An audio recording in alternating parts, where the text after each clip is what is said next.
My apology goes to ECG at large, the Prophet Bushiri's family. When I say the family, I mean the relatives. When I say the family, I mean the wife, the brothers, all the things that I have said against you. I'm really sorry. I hope you find it in your heart to forgive me. I'm really ashamed of making this video, but I just thought I have to say it, and at the end of the day, this thing needs to come to an end. Most of you know me since 2017 to say. I've been doing a project of exposing the Prophet, Major One, and it started in 2017. This is how it started. I still remember very well. It was during October. There was a guy, actually there was something that I was doing in church, and which was not in good books with the Prophet. So the Prophet seeked to rebuke me. Then there was a guy called Daniel Butelezi. When he heard that I was reprimanded, he came to me. He said, can we do something? Because by that time, it was the time that he was also fired, something like that. He came to me and said, can we do something to put this man in danger? Then I say, what do you mean? And by that time, I used to know Daniel as one of the secret agents. Like, he used to say he works for near national intelligence in South Africa. So he said if I don't help him in whatever he wanted, he was going to make me to be deported and for me not to be in South Africa. And since I left my country, I came here for greener pastures. So there was a lot of threats that were surrounding his offer, and I could not do anything but to oblige to his request. So this is what happened. He took me one of these days. I still remember I was still staying in Pretoria near the Gautrain. He came. He said there are guys that he wants me to meet. And I'm like, who are those guys? It says people from national intelligence, so we can create a certain story about the Prophet. I'm like, okay, that's fine. Let's do that. Since he was giving me some few thousands, you understand, by that time, and he was also putting a threat that if I don't do this, they will take me back home, and these things of you be arrested, all these things. Though I was legal in the country, but then I just adhered to it. He went with me and we met a certain guy by name Ngobeni. They used to call him that is one of the guys in national intelligence. So after meeting Ngobeni said, let's look for girls, you understand. That's the time that Lorraine, there was a girl who was working in media, her name was Lorraine. It was after she was not seen in church for a couple of times. So I just remembered that there's a girl called Lorraine. Then I called Lorraine, and I first called Lorraine on my own since Ngobeni and Daniel told me that you need to look for girls that will say that they've slept with the Prophet. Then I'm like, okay. Then I went to Lorraine the first day at her flat it was in Little Manhattan in Pretoria West. Then we spoke, and Lorraine agreed to say she can say anything because I was with Butelezi, and there was a firearm, so she was kind of threatened, with all the things that was happening. Then she said she can do anything. Then after some weeks, I was they took me to walks in Pretoria in town where I met a certain captain called Murwebi. And the day that we met is the day, what really shocked me was the day that we met. It was the day that they made me to sign some certain forms, and they asked for my passport. And they said, we are registering you as an informer, and we'll be giving you money, of which they gave us, me and Daniel, some money at some particular time where we were signing the money to be an informer. And they were saying we must go and look for girls that have been raped and by the Prophet. And we continued doing all that. We did that. After we did that, we were told if the Prophet is arrested, like if they really arrest the Prophet, they were going to freeze his accounts. They told me, Shamin, and these other girls that if the girls that I was going to bring, they said if they were abused, of which they were never abused, it was a fabricated story. They said we need to get to a point where we when I go to the girls, I need to tell them once the prophet is arrested, they will do this thing where they will freeze his accounts. Once they freeze his accounts, they will share the money to us. You understand? So the money that what do you call it, Pumula gave us was something like 5,000, sometimes 5,000 me, sometimes 5,000 Daniel. She used to say for transport and your airtime if you're going to meet these victims. So it continued like that. But for me to go to Ngobeni, for me to go to Pumula, apparently Ngobeni said he's directing us to a Hawks captain by name Pumula. And when we get there, we started going to girls. We did not go to girls. We were going with Pumula to the girls to take statements, and they were writing, and the main agenda was for the prophet to be arrested by that time, for him to be arrested. Then Ngobeni said, this other day Ngobeni came, he said, why is it we want him to be arrested while at least we don't do the proper thing? You understand? I'm like, what's the proper thing? It's like, can you tell him that we can offer him a help? Because there's a time that when we were doing those things, I went back to the prophet, Then Goben said, why can't we help this prophet? There are warrant of arrest against him. Why can't we help him? Then I'm like, I don't know if they're warrant of arrest. You want to see their warrant of arrest? It was Daniel Ngobeni and this other white guy. They said, let us go and reflect the prophet's passports. They went and they reflect them. Then after some time, I heard that even the prophet at one point even said in church that his passport will reflect. And every time, you understand, they started saying, this Bushiri guy must give us money every month, because we are protecting him. Then it happens until I told the prophet some of the issue and of the Pumzile, that actually the Pumzile, what happened was I went to Wheatbank first because I got a message from Facebook from this other girl.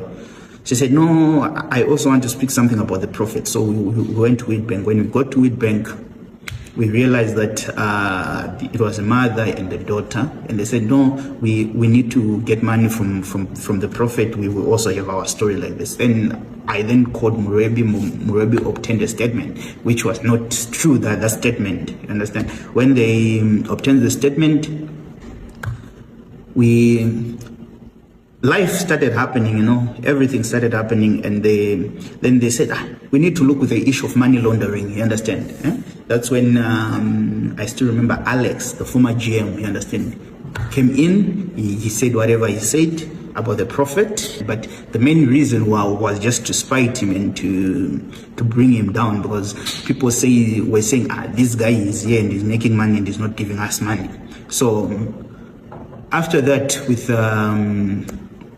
this GM thing, that's where GM met some other guys, the other part of police, the Maretti and the Duplessis. They met.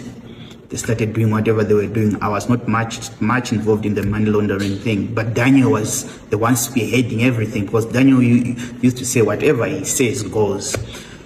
Then, as I was recruiting girls, since we were told if you recruit them and once the accounts has been frozen, you get your share.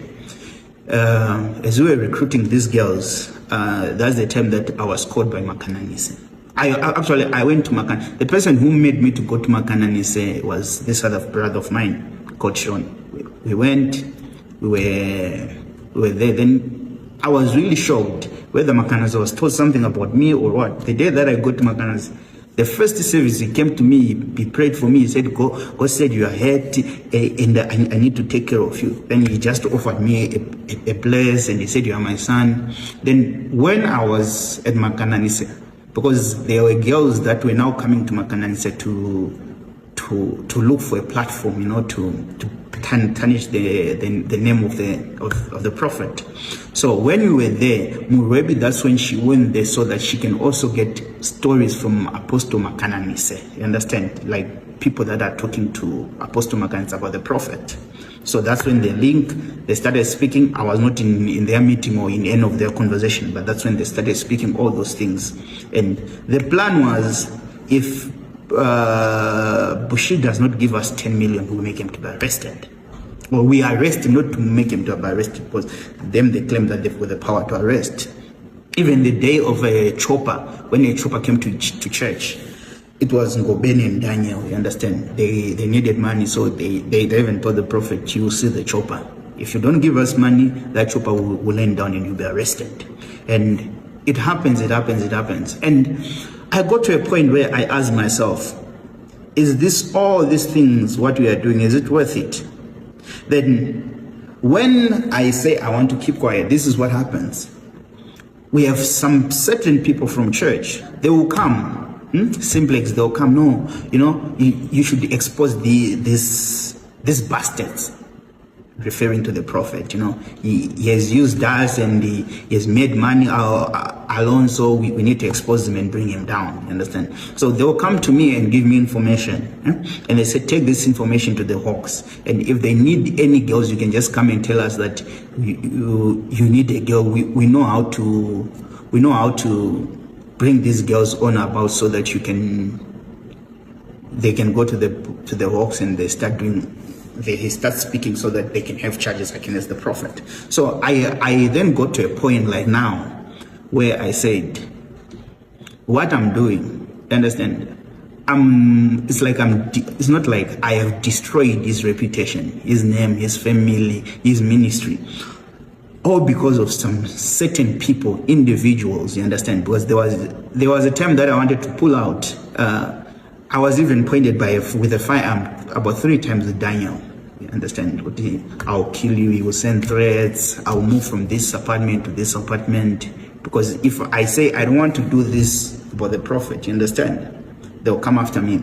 Even after the arrest of the prophet, the last arrest, Daniel started calling me. What do you want? The time that the prophet was in the prison, he said, you need to come in and start speaking those things so that he does not get the bail. So I did not do that. I just went running around, and after the prophet got a bail, I got a call from the Hawks, from Murebi. Apparently, they had to make me to sign some certain papers that I have breached the contract. I'm like, which contract? They said, you disappeared and you breached the contract because you went to Bushiri and you started telling him what we were planning and all those things. So at that time, when you went to Malawi, what made me now to come out and start speaking was simply because I had like a subpoena. They made me to sign. They said I defeated the hands of justice, corruption, because I was telling the prophet what was happening. And if I don't expose, or if I don't come out and speak, they'll make me to be arrested. They made me to sign some certain forms at the Hawks. I signed those forms, and they even recorded the conversation that we were doing, you understand? But since I'm not in the position of saying anything, and if you say anything, these people, they can just simply arrest you for no reason. And they said, you need to now do some shows, That's when I was connected to Moja Love to start doing some shows where I'll be exposing, actually destroying the name of the prophet. And they said we must destroy it until the whole church closes. Even his pastors were like, as we don't want the church to be closed, but there are some certain people, like the people that were working close to the prophet, you need to expose them so that they can be arrested or they can be chased out of South Africa, because these people, they are stopping us from getting the money. It was said by Pastor Sandy. And so I have come to a conclusion, or to a point of saying, let me do this video, you understand, and say, I'm really sorry for what has happened, and I don't want to be part of these things. You understand? When I say I don't want to be part of these things, I'm referring to people like Daniel. I'm referring to people of Walks, Abo, I'm Morebi. I'm referring to people like Ngobeni. I don't want to be part of this. Can you allow me to live my life and be a person? I came here to work, and I came here to look for a job, and what I need is for me to feed my family and to feed myself and to find myself doing something in life. So I think I'm done with these things, and I'm really sorry. My apology goes to ECG at large, the Prophet Bushiri's family. When I say the family, I mean the relatives. When I say the family, I mean the wife, the brothers, all the things that I have said against you, I'm really sorry. I hope you find it in your heart to forgive me. I'm really ashamed of making this video, but I just thought I have to say it, and at the end of the day, this thing needs to come to an end.